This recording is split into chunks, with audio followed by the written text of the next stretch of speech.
I've read over 200 books so far this year, and these are some of my favorites that I think more people should be reading. We have the Compelling Fate saga. Book 1 is Tongue So Sweet and Deadly. It's on Kindle Unlimited. Originally an indie published fantasy romance series following a half fae. I believe it just has been picked up for Trad Publishing in the US. Book 4 is about to come out in December. I've already read it. It's a completed series now, and all the books are under 500 pages, which is fantastic. The Infernal Devices trilogy by Cassandra Clare. If you didn't read these as a teenager, then you definitely need to go back and read it as an adult, because I can confirm they hit just as hard. It's one of my favorite trilogies of all time. In this story, we follow our main character Tessa, who arrives in England during the reign of Queen Victoria, and she discovers that paranormal and immortal beings live in the world, and there are shadow hunters who hunt these demons. The DC Stars series by Chelsea Curto is my favorite sports hockey romance series that I have read all year, probably my favorite of all time. We have 4 books out so far. They're also available on Kindle Unlimited. 5th book is about to come out in December. Very excited for that. But if you like interconnected, standalone contemporary romance with sports hockey vibes but following characters closer to 30, definitely pick this up. The Rose Bargain by Sasha Payton Smith. If you love whimsical fae fairy tale stories, looking for something to scratch that once upon a broken heart itch, this was magical. We also have The Glittering Edge. If you like witchy stories, perfect to read at this time of year, but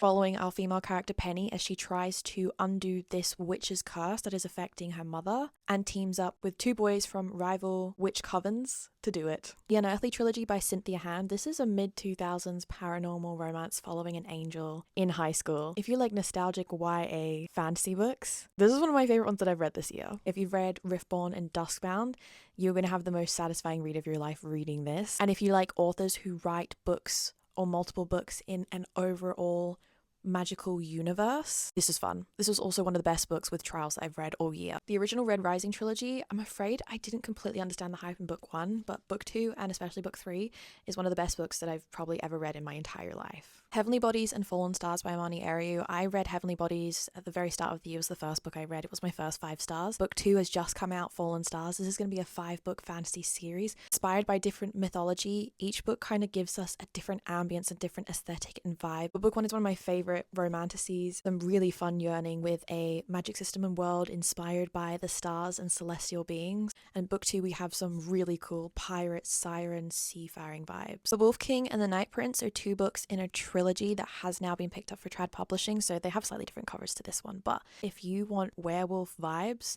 this is so good.